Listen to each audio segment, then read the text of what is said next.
Good morning. I'm Wendy Sechrist, the Executive Director of the Idaho Workforce Development Council.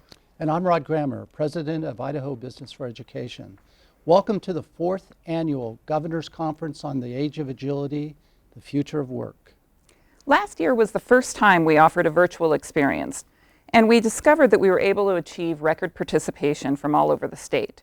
This year, we once again have a record number of registrations. Over 550 people are logged in this morning, and we're so thrilled that this format lets us reach all of Idaho. This year, we are excited to bring you a program that focuses on employers as talent developers. We will spend time talking about the nexus between education and the world of work. The theme of this conference is agility. The last 2 years have proven to us that we are both agile and resilient as a state. We have a collection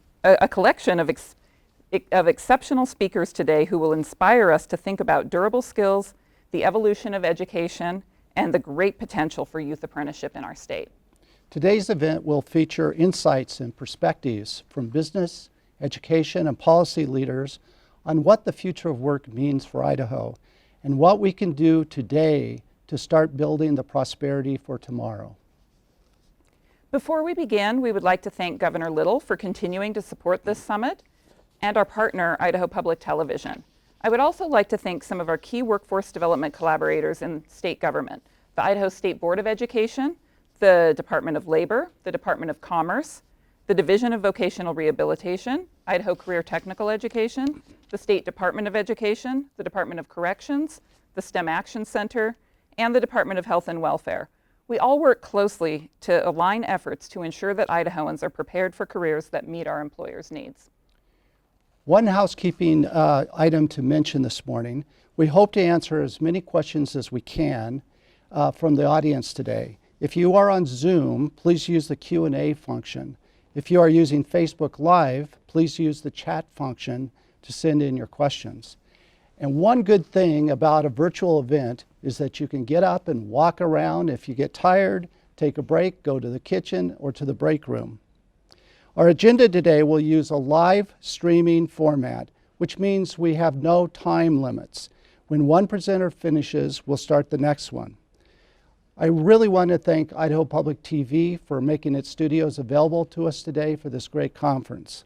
Once again, thank you for joining us. And now it's my pleasure to ask Denny Haney to introduce Governor Brad Little. Denny has more than 20 years of experience in HR leadership roles across a variety of industries, including Amazon, heavy equipment, and engineering and construction. She recently joined the HR leadership team at Winco Foods as the Director of Talent Development. She has applied her skills in organizational management and talent development during her 4 years with the Workforce Development Council, where in 2020, Governor Little appointed her as the chair. Denny? Thank you. I'm honored today to introduce Idaho's Governor, Brad Little. Governor Little has always been a strong champion of workforce development, and as governor has demonstrated this commitment by investing millions of dollars in creating business and education partnerships, promoting apprenticeships, and providing direct training to Idahoans so they can improve their skills, their earning power, and the lives of their family. We sincerely appreciate your time in this conference today, Governor, and we're looking forward to hearing from you. Thank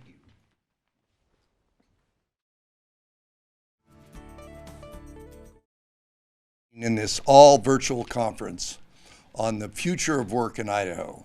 By now, we're getting good at virtual events, even though I'm not all that a big fan. But I hope next year we can all meet in person. My goal is to make Idaho the place where we all have the best opportunity to thrive, where our children and grandchildren choose to stay, and for the ones that left to choose to return to Idaho. In the middle of a global pandemic, my goal has remained the same and has become even more important. Throughout the pandemic, Idaho's economy has continued strong. We are one of the fastest growing states in the nation, and we have the strongest economy. Idaho has the most fiscally solvent state budget, and we have maintained our title as the least regulated state. With a record budget surplus last year, we were able to provide Idahoans historic tax relief and make meaningful investments where they count in education, transportation, broadband, and other infrastructure to support this generation and the next. And for a second year in a row, we are facing another record budget surplus. You can expect to see more of the same and a similar push for investments, tax relief from me in the coming months. Prosperity is always welcome, but it does have many challenges, particularly in the area of our workforce. Our unemployment rate is back under 3%. There still aren't enough workers to fill the jobs out there. Labor force participation rate is 62.5%, still less than the 64% we were hovering at pre-pandemic. Idaho's all-time high was 71.4% in 1998. Just imagine what our economy would look like if we were back around 70%. Idaho is averaging nearly 52,000 job postings per month for the last 6 months. So, what is the state of Idaho doing to support workforce development here in our great state? To ensure that Idahoans are getting training that matches up with the employer's needs, we started Idaho Launch, a pathway for all Idahoans seeking to work in Idaho to receive tuition support. This will allow them to attain in-demand, employer-requested skill sets.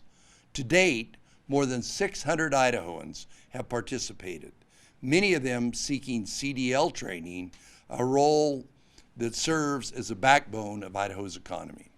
In addition, my office and the Idaho Workforce Development Council, partnering with the Idaho Alliance of Boys and Girls Clubs, have created apprenticeship programs tailored to creating career opportunities in education.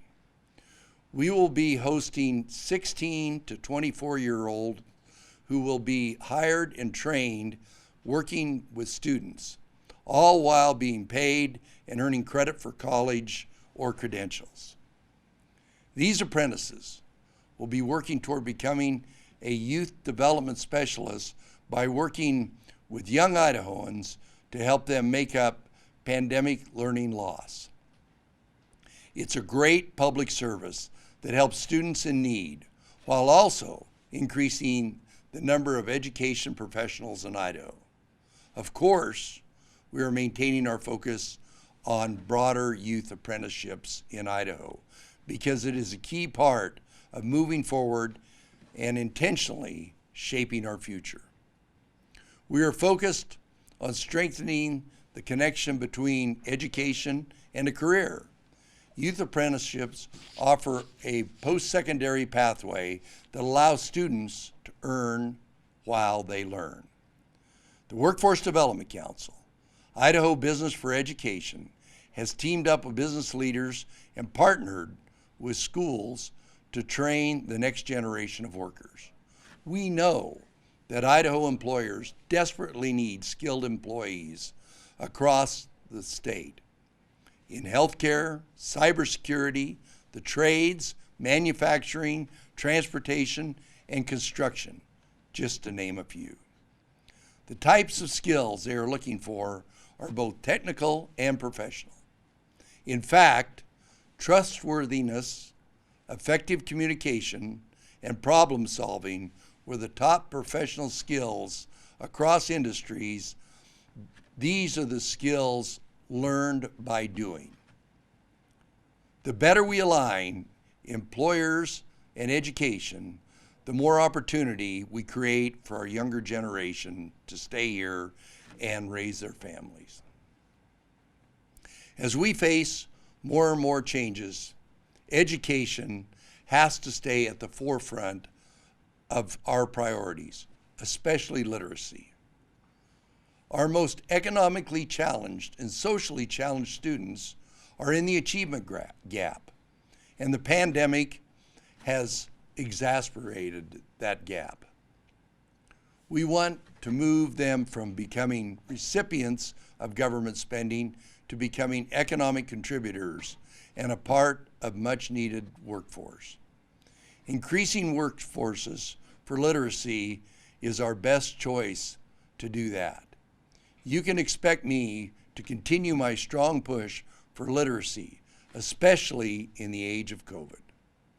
We also need students to be college and career ready. They need the skills as lifelong learners. And in rural Idaho, the most susceptible to be talent shortage, we need businesses to continue to play a proactive role in reaching into the schools and partnering to create effective CTE programs. Our youth apprenticeship program helps facilitate more of this activity.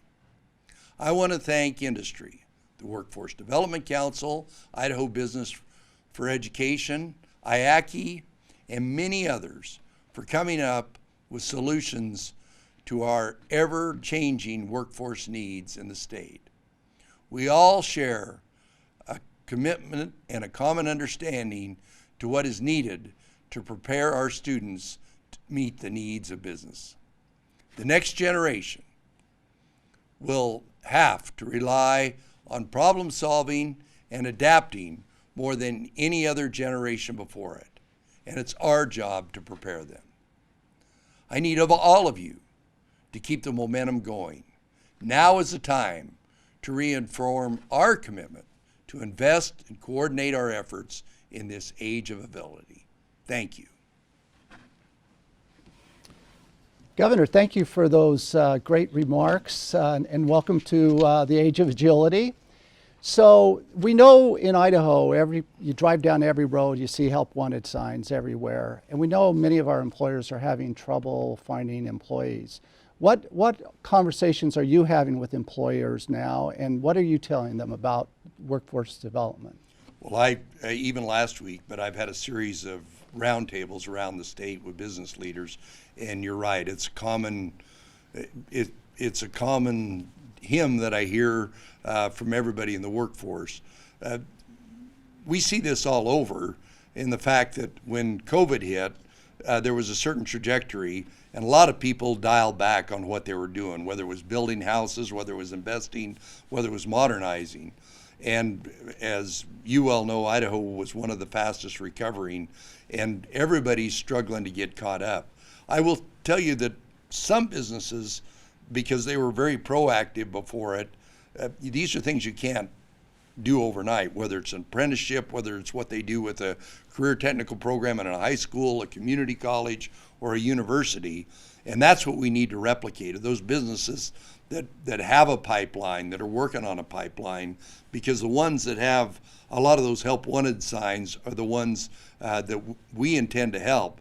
But it's just a common occurrence. We've just got, Idaho's growing so fast, and then there was a slowdown from the pandemic that there's only a special class of them that of businesses to say, I don't have a problem. A lot of them will say, I'm on the verge of having a problem, but it's a common theme I hear from all over. So it sounds like your advice to employers is to be proactive, to work on workforce development as they go. So how can we better connect employers with education and students to create this workforce there's pipeline? Many opportunities. And in fact, for the employee that they need tomorrow, the Department of Labor, the Workforce Development Council, the community colleges, the universities is one source. But what I would recommend to everybody is that they think a little bit further down the road, and that they, whether it's a small employer, their HR department, go in and talk to the career counselors in the school system. Go to the community college, go to the career technical college, go talk to the deans in the universities about what you need in the field of engineering, of science, of natural resources, fill in the blank. There's some of the, one of the industries that's just going crazy right now is the construction industry. There's some of the elements of the construction industry where they're doing their own training. They do their training on the weekends. They do their training at their own facilities. That isn't practical for a smaller contractor, and so we want to serve to help. But they need to reach out, but they need to think short term. Where's that employer we need tomorrow? And then I don't see the Idaho economy as stumbling going forward. We're as well prepared as any state, but they need to think long term. They need to take 1, 5, and 10 years out, and that's getting involved with those training facilities. So if you're going to advise educators, K through 12 and post-secondary, what advice would you have for educators? How can they be more responsive to helping us develop the kind of workforce that we need? Well, they need to have the dialogue with their employers. Even an education college, they need to talk to the superintendents. They need to talk in the healthcare field. They need to talk to the hospitals, the hospital administrators, the doctor's offices. This age of agility, which is a very apropos name, things are changing so fast. If people don't have the skills to retrain, to continue to add on to their skill set, they're going to fall behind. And that's whether you're a student and a potential employee, an educator that's training them, or the employer themselves. So if you're talking to students, if this were a classroom and you're talking to students today, what advice would you have for them to get ready for the future of work in our state? Well, always look for a field where you have a passion. And if you decide to be one thing and it doesn't feel comfortable, be sure that you make that change, because we want people to have a passion for whatever they do in Idaho. That's why, my goal of having our kids stay here, we want them to be here because they have a passion. But they have to be able to work in teams. The whole world has become so complicated that if you can't work in a team, and there's some jobs where you can work in a silo, but those are getting to be fewer and fewer as time goes on. You have to be able to work hard, but you also have to learn to continually learn, because in this fast evolving world, whatever job you get, I used to speak at graduations, and I remember my statistic to high school or college graduates is normally there'd be 6 job changes. I thought, well, I had to refresh that number, and I looked up some of the statistics. Now it's like 14. And of course, in the tech field, it's like 3 a year if you're a contractor in the tech field. But regardless, there are very few people that are going to graduate from high school, college, tech school, and be doing the same thing in 10, 20 years as they're doing now, even if they're running the same piece of equipment, because the equipment's going to change. So what you're talking about really is lifelong learning. As a state, how can we help prepare our workers and our students and our employees for lifelong learning? What steps should we be taking for that? Well, of course, one of the big initiatives that we had started, and then there's federal money coming in, is better broadband availability all over Idaho, because and you have to be able to learn remotely. When we write the after action report about COVID,